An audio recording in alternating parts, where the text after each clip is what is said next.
When you think of electrical engineering, what do you think of first?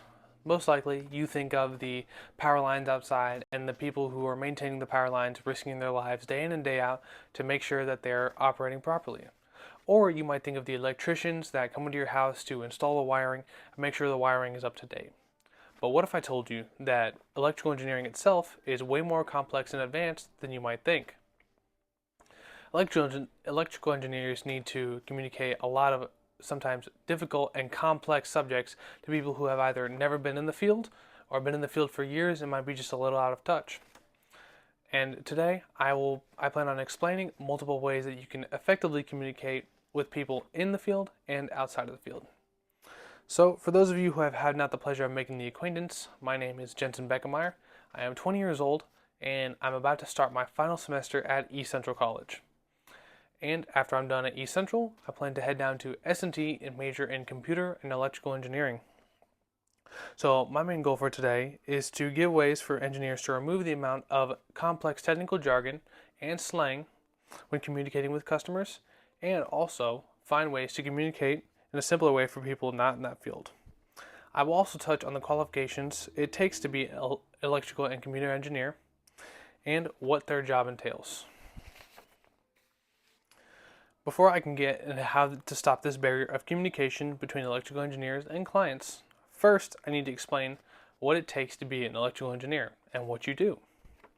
So, according to the U.S. Department of Energy website regarding electrical engineers, they stated that electrical engineers design, develop, test, and supervise the manufacture, installation, operation, testing, and maintenance of electrical components and instrumentation for marine energy generation, including electric motors, machinery protection and controls, lighting and wiring, generators communication systems, and electricity communication systems.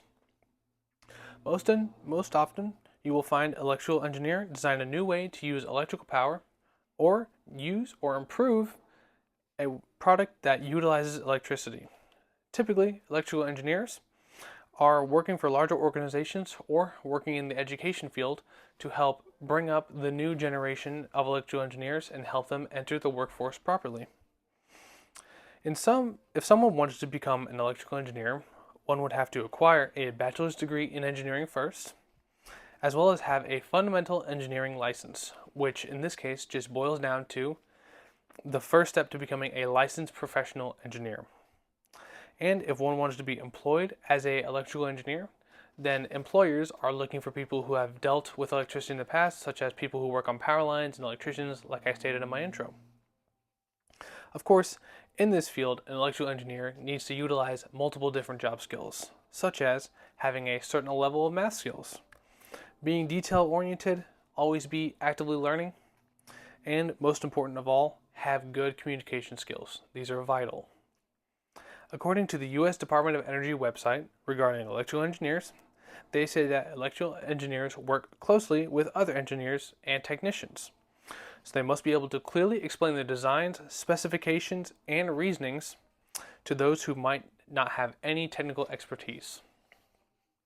If an electrical engineer uses extreme amounts of slang, technical jargon, it can push away people who have never been in that field before or people who are thinking about entering the field, and customers who are interested in the service they offer. In this field, they need to be able to communicate effectively, and here are a couple steps they can take to address this issue. The first step to addressing this issue is to be as clear and concise as possible. Clients are more likely to be interested in a product electrical engineers are providing if electrical engineers can disclose the proper information to this client. The next step is to make sure that the client is asking questions, so there is no confusion at all when the process begins. According to Samantha Rivera in the article 8 Communication Techniques Engineering Leaders Need to Be Successful, published in 2023, she stated that asking questions is essential to active listening because it enables you to better understand others' perspectives, learn something new, or clarify something they've said. Using active listening is a must if an electrical engineer is to ensure there is no confusion with the client. Another step in the clear communications process is to practice public speaking before addressing clients.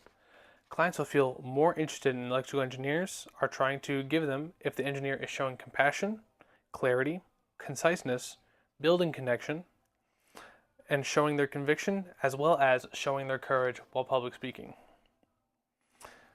The most important aspect of these is to practice their breath and voice control, and doing this simple step will show the client that the engineer is capable of handling the potential task.